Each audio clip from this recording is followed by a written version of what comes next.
Okay. Yay! So here we are. I am, in a moment, I'm going to interview Tanya Heathcote, and I'm so excited to be with Tanya here. So Tanya, you'll find out soon when she speaks. She's from New Zealand. I spent almost 30 years in New Zealand, one of my favorite places. It was really my happy place.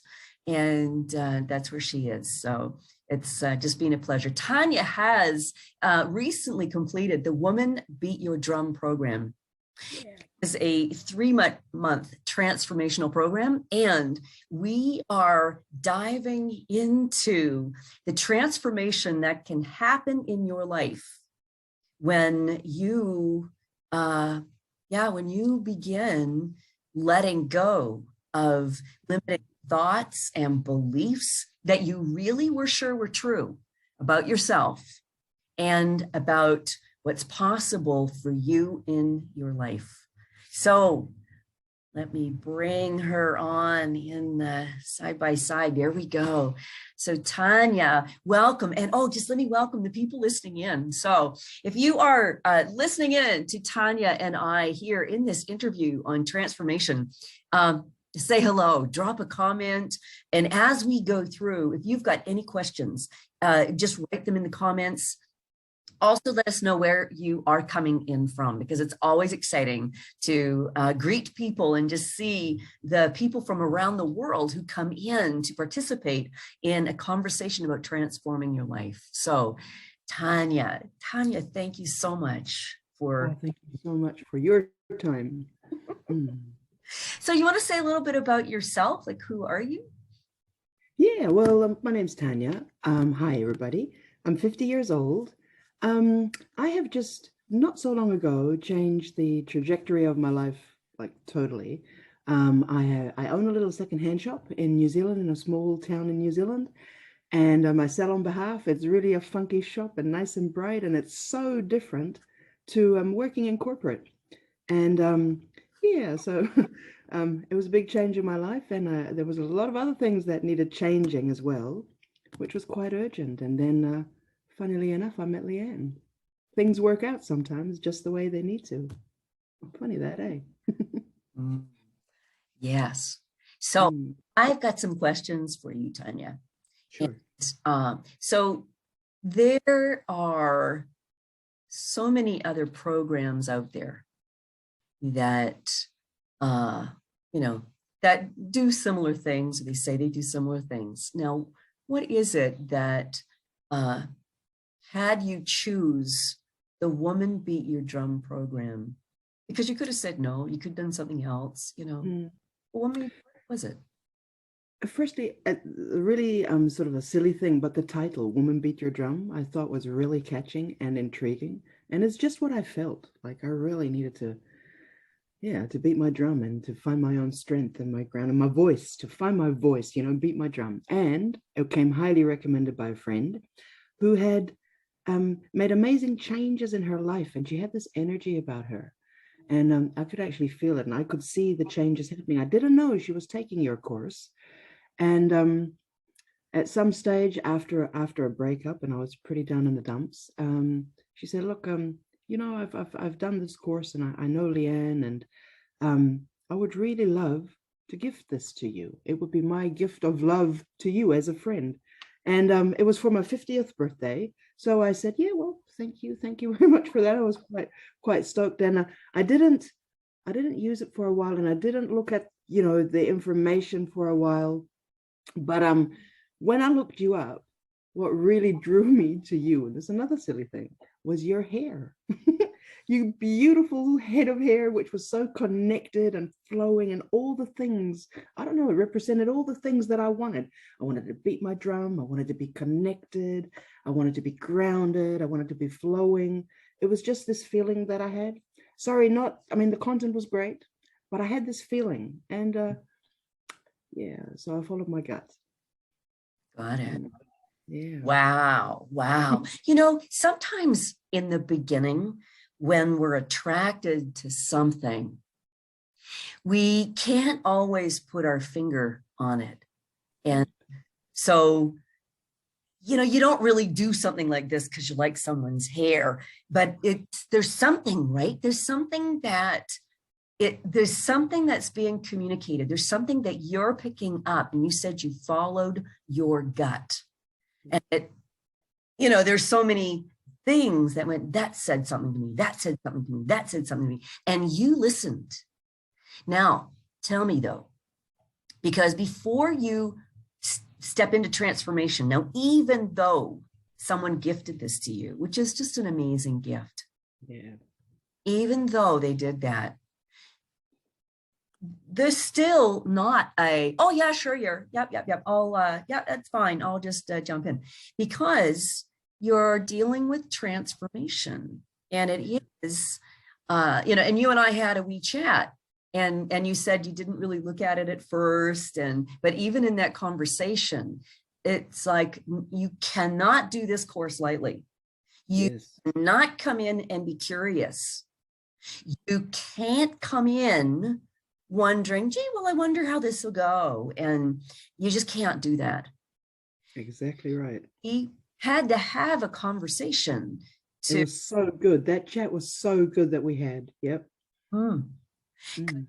your ego and your intuition, you're picking up already just from a conversation that we have, that this course is clearly going to shift some big things in your life. And Yeah. you ready? And are you stepping in? So you, Tanya, like, before you actually said, okay, yes, what were the obstacles inside yourself that you had to step through in order to do that? Well, firstly, it was actually making time for myself and realizing that this is so urgent that I can't push it aside anymore. I think I've come to the stage in my life, being 50 years old, where you've got this urgency about you, and I felt like I was running out of time. And it was just, this urgent pull to get it sorted, to get to the bottom of this, and to finally fix it and be happy and find love, the stuff that you find, this anchor that I've always wanted in my life. And so many things that went missing along the way in my life that I would like back, or I'd like to transform, or even to get to know myself a bit better and just navigate life better. Those were obstacles. I mean, you've got to be truthfully honest. You've got to be so honest with yourself. You've got to want it. And I was just at this stage, and we were just met at the right time. And our conversation was so deep and meaningful, and it just hit the right spots. And that preemptive sort of talk that we had was already like a training session in itself. And it opened a lot of things for me. It really got me thinking. And I was so ready. I was just so ready. And it's so easy to talk to you. It was just the right thing to do. Awesome. I knew I'd be in the right hands. Very good. Yeah. So there you are then. You said yes. Yes. Still not knowing how things were going to go. What did you want from the Woman Beat Your Drum program? And then what did you get? Wow. They're not always the same thing, Well, no, but I really, all the intentions I set, I met. Maybe not the way that I thought I would, but it happened. And also, I'm quite an impatient person. So it didn't happen when I expected it. It happened when I least expected it, and it happened all at once. So it was interesting. So what I really wanted all my life was to be loved, like the way I needed it. Now, we're not talking sexual, or well, we could be, but just the whole package. And I've been missing that all my life, just this special way for me.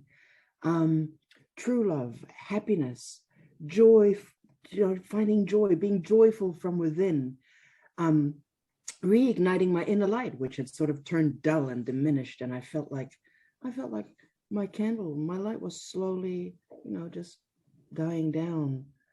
Even though I'd changed my direction in life, there was still, the motor was kind of gone. My navigation system was out of whack. Couldn't really trust my gut. Especially after the breakup, I thought he was the right guy, and I felt so good, but it was totally wrong. And how could I not trust my own gut? So these were all things that I needed to change. I needed to get to the bottom of it. I wanted to feel grounded. I wanted to feel joyful from within and spread this energy and attract good things and just be happy and find love and be loved for who I am, for just who I am, not what I've got. Not a lot, but for some people maybe. So Now, yeah. I'm going to step in just for a moment because I know I'm going to continue and people are just like on the edge of their seat with what you're next. But, and so, and I'm speaking to you and everyone listening. So by the way, if you are just coming in on this call right now and you're listening to Tanya and I, please write in the comments where you are coming in from. Any comments, any questions, write them down and pop them in the comments, because Tanya and I are going to go in afterwards and respond to everything that you ask. Now, so in the beginning, Tanya, you said that you wanted to be loved. You wanted, and just like you're saying, and the way that you were putting it, you wanted to meet this man who was going to do all that. That's what you said. And I kept taking that away from you. And remember, I said, now what tangible outcome?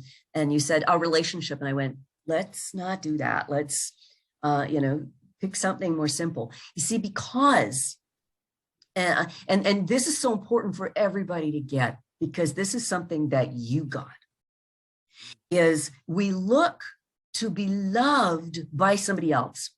We're feeling this missing experience. We want to be loved because we didn't get that growing up, or, whatever. And we've come to a place inside ourselves where we feel lonely and we just want to be filled up.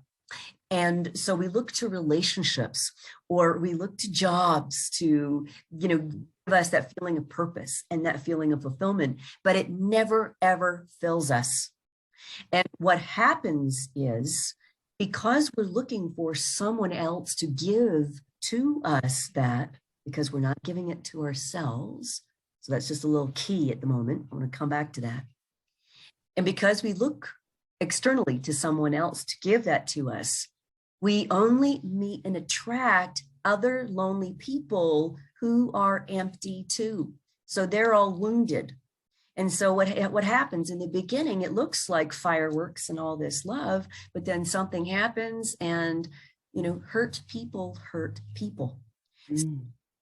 When we're wounded, we just go around wounding other people and we don't really know why. And then women tell themselves, I just need to find the right guy. And when I find the right guy, then it's like, no, don't do that. Because what needs to happen, rather than keep attracting wounded men, is to heal the wounds in yourself. To actually feel loved, even though you're not in a relationship.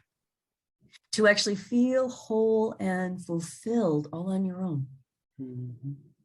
You can't get there simply by telling yourself that. You have to actually go and heal the wounds where they are. Now, that doesn't mean reliving any of the trauma. That is so important. Mm. And we do not go through the past and the trauma. Are you kidding? Like, you don't need to re-traumatize yourself. But when you heal those wounds and you start feeling loved and beautiful in of yourself, because you've been doing that work, that's to attract. And you can attract someone then who's not wounded. Well, we're all wounded, but not like you were. And then the love you experience from someone isn't from that needy place of, I need to feel myself. It's from a full place. And then like it just expands from there. So thank you, Tanya. Tell us what happened next. Well, so we set the intentions. And by the way, I never knew what people meant when they said, "Oh, you've got to love yourself first." I mean, I was lots of people giving me advice on everything. uh, I never knew what it meant when people say you've said you've got to love yourself first. And this is what I learned in your course. It can mean a lot of things to a lot of people, different things, different cultures, whatever. But through your course, step by step, I found out how to hug myself and love myself and yeah, feed that little seedling. That's what I learned. And that's a really, really important skill. Mm. So what happened next was that I learned how to love myself step by step, little steps. And I was actually found by a man, by this particular man. He found me. And I think it was just because I was radiating. I was just bright, you know. And yeah, he calls me the sun, and I'm his son. And he makes me feel good. I make him feel good. It's not based on need actually. It's really it's it's really it appears to be all I was looking for. It's young, you know, it doesn't matter. I'm basking in it. Um, I am more joyful in life. It's changed, you know, just um receiving the love that I was longing for so long has changed my energy um even more than the course has. I feel I'm shining brighter. This energy is permeating through my little shop and it's attracting more custom. And I find that I have more patience and more compassion for other people's stories. And I used to be yeah, a bit dismissive because I had my own stuff going on. I didn't really have the time, but I'm finding myself to be a bit of an essential service in my little secondhand shop. So yeah, I'm turning into a little community hub, and it's just making me feel so good. And I'm That is anchored. I'm anchored. I feel grounded. Love it. that is that is so awesome. And like I just want to point out and summarize, here is the woman who said to me in the beginning of the program in a conversation, I really want to be in a relationship, but who would want me? Yeah. Something to that effect, right? I don't even like myself.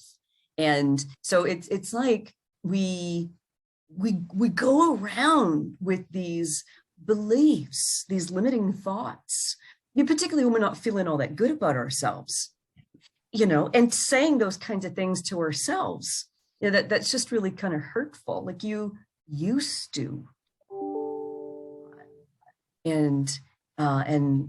but because we went there, we interrupted that, those habits of thinking that used to come up. And, and when you stopped thinking those thoughts and believing those things about yourself, little bit, like you said, little bit by little bit, you start coming home to yourself. So it's not like you try and be someone else. No, it's like you stop being not yourself. Yes, exactly. Exactly. Yes, that's true. Yes. Awesome. And then when you've let all that go and you finally really just loved yourself, and then I remember, and then it happened, like you just met him. And then you said something to me that knocked me over, Tanya. You said, I know that I love him and he loves me. But if it didn't work out, I know that I would be okay. Yeah. I'm so strong in myself now. Yeah. And that's what I took from your course. Yeah. That is an amazing revelation for myself as well. To know that if it doesn't work out, I'm strong enough to get myself out of the situation, to digest it, and to just move on in my own strength, knowing that I will be okay. And that was something, yeah. Yeah, people have to know, like, if you are listening into this interview, this is huge. Like, I'm moved to tears just remembering the conversations. And then when you said that, it was like, Oh my God. You know, to come from a place of such lack of self-belief and love and trust. Mm. I don't want to get involved again because I don't want to be hurt again. I can't open my heart again. And to actually now be who you are now, standing in such grace and such love. And so vulnerable. I have so opened my heart, and I was so scared. I was so scared to be hurt again, and I'm doing it. Hmm. Yeah, you got to know there are women listening to you right now who are going, right, I can do that now. Yes, you can. Yes, you can. Yeah. So tell us what else? And I mean, no, that's like that's the biggie. But what else? What else did you get from participating in the program? Just the objectiveness that, life can be whatever you want it to be. It can be so magical. You've just got to be committed to change. And you've got to be internally ready, but you've just got to be committed to it. It can be whatever you want it to be. So full of adventure, exciting, fun, your possibilities are endless. Yeah, you've just got to commit to change and put in the effort and trust in the new beginning. This trust that you used to have maybe as a kid, that things will just work out. The stupid things you did as a teenager you didn't even think about because you just thought, oh yeah, I'm going to be all right. You can have that, in your 50s, in your 30s, 40s, 50s, 60s. You just, that trust is out there and you can tap into it and it's there. And things will work out the way you want them to be. That's what I got out of it. Hmm. Now, do you remember way back when you used to have all those negative thoughts about Yes. how well, I remember you wore that elastic band. There was a little exercise that we had, yeah, that you did. And so yeah, can you share like what would be an example of some of the thoughts you used to think and that you've just really busted? Oh my gosh. So one of the key thoughts that I had is, what's the point? What's the point? It's not going to work out anyway.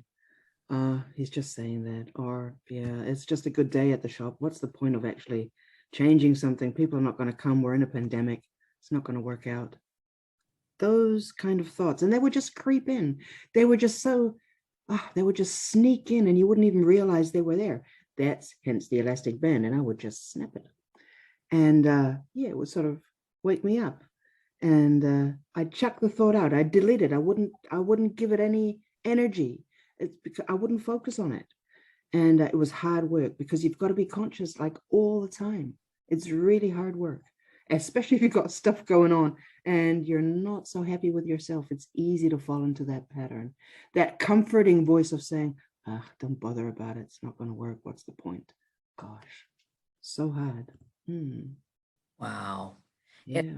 I mean, you know, you've just hit on something right there, Tanya, because, you know, that being an old pattern and you just don't practice that anymore at all. You know, like the woman who's right here before me. And this is like it wasn't even like you finished the Woman Beat Your Drum program yesterday. We're talking like months ago now. You know? Yeah. And so it's the kind of thing when you transform your life, like it lasts. You know, you got to keep practicing. Well, you get skills, you get tools, and you can use them and you become aware. It won't happen again. There is stuff from the program that I will continue for the rest of my life. Mm. There are meditations that I am taking along that I will never give up. They have given me so much. Oh, it's just amazing. Yeah. Thanks. Awesome. Yeah. And so that you know the what's the point, that thought that you mentioned, there are other people who suffer that. And that particular thought as a habit, that is what spins many people into depression Yeah. and to depressive episodes where it's like, what's the point of anything? Hmm. Just give up and be resigned and that kind of thing. And so, you know, you right here, you have interrupted that. Like that just is not part of your life anymore. And there is a whole new sunshine in your life and in your future and in your present because you're just attracting differently. You see, that, like in the program, we do processes to actually help eliminate, weaken, and dissolve limiting thoughts. And then you've got exercises to, like you said, to practice and to develop new habits, right? Because there's no magic wand there, but you've created miracles in your life. I have. I really have. Looking back, in a 3-month time span, maybe 6 months now, it is honestly, it's amazing. It is. I would never have believed this possible. Another limiting thought. Yeah. Wow. And Mm. what else? Can you tell us a little bit about your mom and your relationship with your mom? So I have I live with my mom. My father recently passed in 2019, just before the pandemic, and they were married for 50 years. So we were both looking after my dad, and sadly he passed. And now, well, mum's living with me, or we're living together, and it's a bit strained because, I mean, she's going through grief, 50 years of marriage, and here am I branching out with my newfound love, 50 years old, trying to get her life together. She thinks she's being pushed aside, and she has a lot of things to deal with herself. And it's hard talking to her, and she goes through her phases of grief. So we do have a strained love-hate relationship, if that's the right way to put it. And it's difficult to navigate it without being too hurtful, without severing ties completely. And this was all happening while I was doing the Woman Beat Your Drum as well. And it's taught me a lot about accepting other people's journey, and well, trying to deal with it more softly. It's a work in progress for me too, I have to say. And I'm really, it's hard work, but we're working through it. We are. Absolutely. Yeah. Now, Yeah. can I say, would it be okay if I said a little bit about your mom? Absolutely. So your mom was a very critical woman as you were growing up, right? That was your experience. And so oftentimes there are a lot of people who have had critical parents. My dad was very critical. And you know, I experienced the consequence of that. When a parent is very critical on a child, the child learns then that whatever they do is never enough. It's never good enough. There's always something wrong with you and you're not perfect. And the little one just believes that. And you grow up like that. It's like it just kills your self-esteem. You don't find anything good about yourself.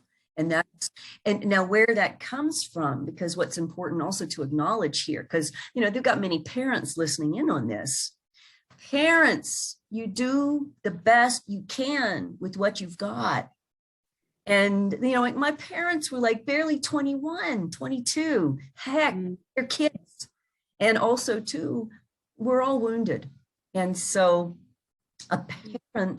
when a parent hasn't done their own healing on their own wounds, they unwittingly pass on those wounds to their kids. It's just, you're tired, your child wants and needs so much, you don't always have to give it. It's, you know, so your mom, she grew up with what she grew up with, and she to not like herself, because that's where criticism comes from. I know that. My dad hated himself. They learned to be critical because actually underneath the criticism is love. See, my dad criticized me only because he wanted me to be perfect. Right? And so that's the criticism, but it's all just their own self-hatred coming out. So you grew up with a very, very critical mother. And so there she is, and she's really unhappy herself. But her criticism, though, like the way, maybe if you wouldn't mind sharing just an example of how your mom sometimes, you know, like in the more recent times, would speak to you and how that used to affect you. And then as you were doing things in the program, how you learned to hold your ground and things began to shift. Well,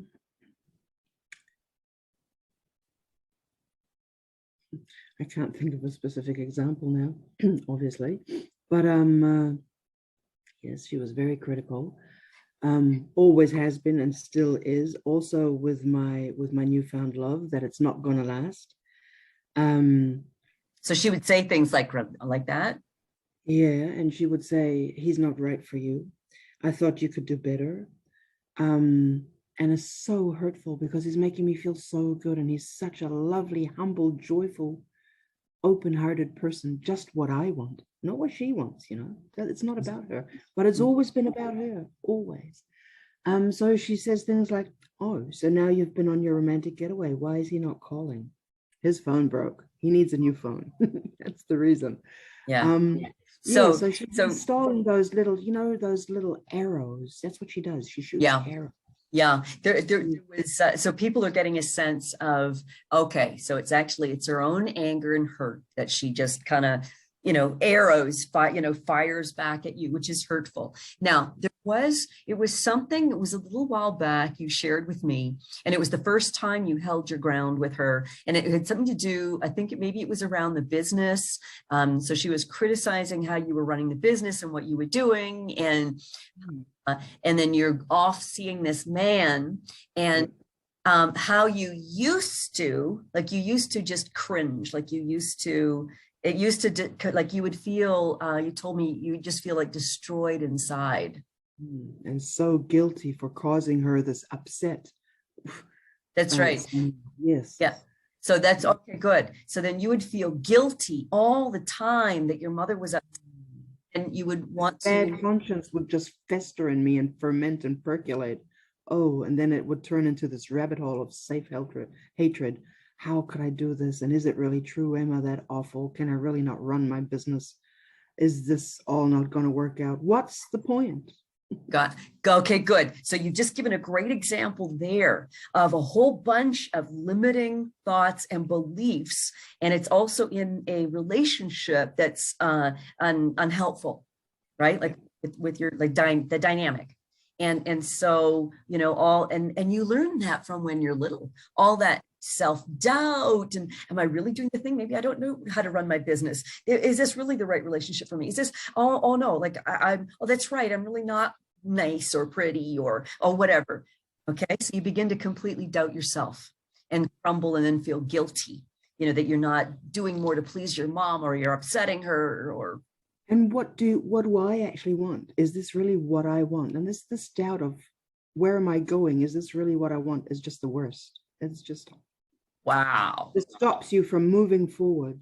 Yep. Yeah, absolutely. So that's the past.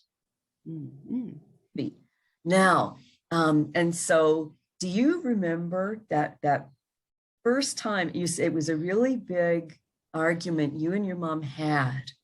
And it was like, for the first time you noticed that you did not react. You did not get triggered. You held your ground and you spoke out to her.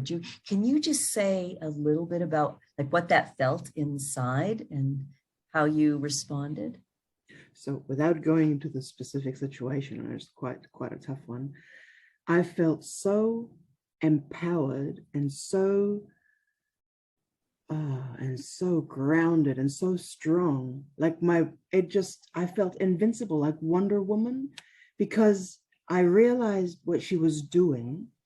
And this all happens in a split second. I mean, you're in the middle of an argument, and you know, arrows are being shot at you. And normally I'd go into this defense mechanism and I'd shove right back, and it'd be horrible. But this time I stood my ground. I was calm. I had this, I don't know, like a silent armor around me. And I said, well, actually I didn't say anything. I smiled, and I said, I'm sorry you feel that way. And I walked away. And I let her be. And I went to work, and, you know, I did my thing. I had a really good day. I wasn't even thinking about it. And upon coming home, there was a wonderful meal cooked for me, and a good and healing conversation was had. Well, which led us to many more conversations and many more arrows being shot. But we're definitely in the process of, moving forward, both of us, because both of us are there's a new direction for both of us. And it's really hard to split up. Wow. Tanya, I've just got chills everywhere as you say that, because in the past, your experience in your relationship with your mother was that it was just very toxic and very difficult. And I mean, she is wounded and she's not the one doing this program. It's you, you were, right? So it's like, we can't expect anything from anybody else. They're just doing your mom's doing your mom thing. Yep. And all of her hurting and wounds and stuff. She's doing her. But here's the thing. As you transform, everyone listening, you really want to listen into this, because this is the heart and soul of you being able to transform your life in all the ways that you want to do that. When you began to transform with your mother, so in other words, when you were healing the wounds that were being triggered by your mother, shooting, daggers and arrows at you, being mean and critical and stuff like that. As you healed those wounds, they no longer sunk in. You no longer felt that lack of self-esteem. You no longer doubted yourself and went through that. And instead, you had resources inside that strengthened you everywhere. And you actually saw the situation more for the way it was. And you didn't feel hatred and anger towards your mom. Actually, love and compassion, a bit more love and compassion. It's hard sometimes. Well, she's your greatest teacher. Oh yeah, and I love her. She's my mom. I love her and I always will. And that makes it even harder. And that is, so you no longer feel guilty.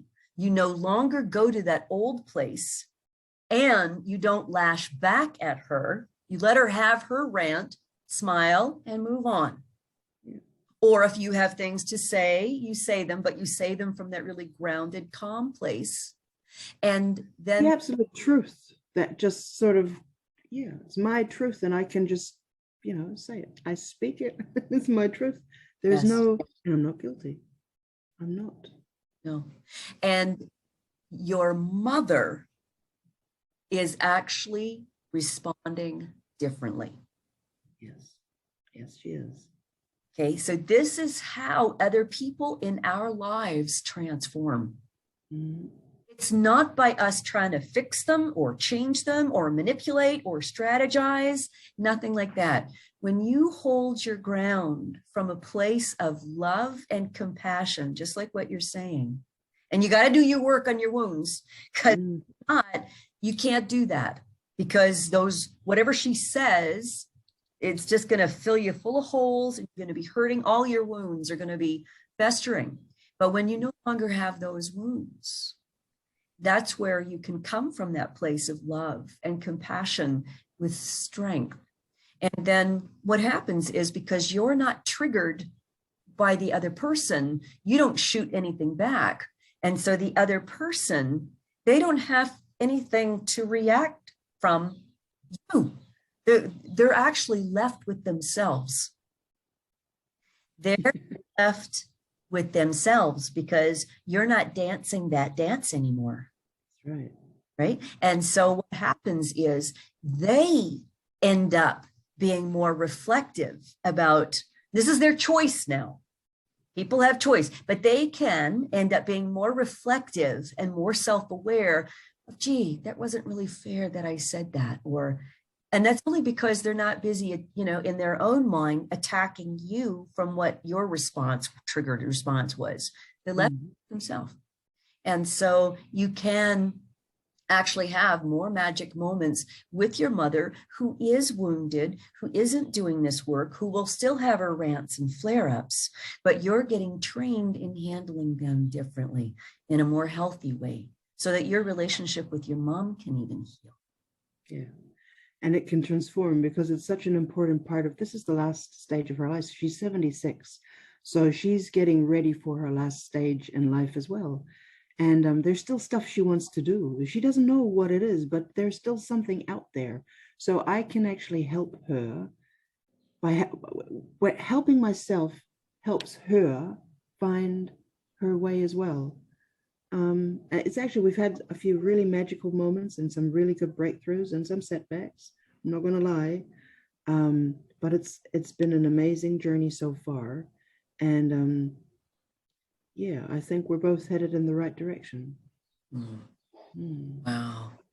So just as we start to wrap up this interview, Tanya, are there any other things? I know you wrote some stuff down. You can go through your notes if you want. And is there anything you want to mention that either I haven't asked you, or there's something more other that you got from the program?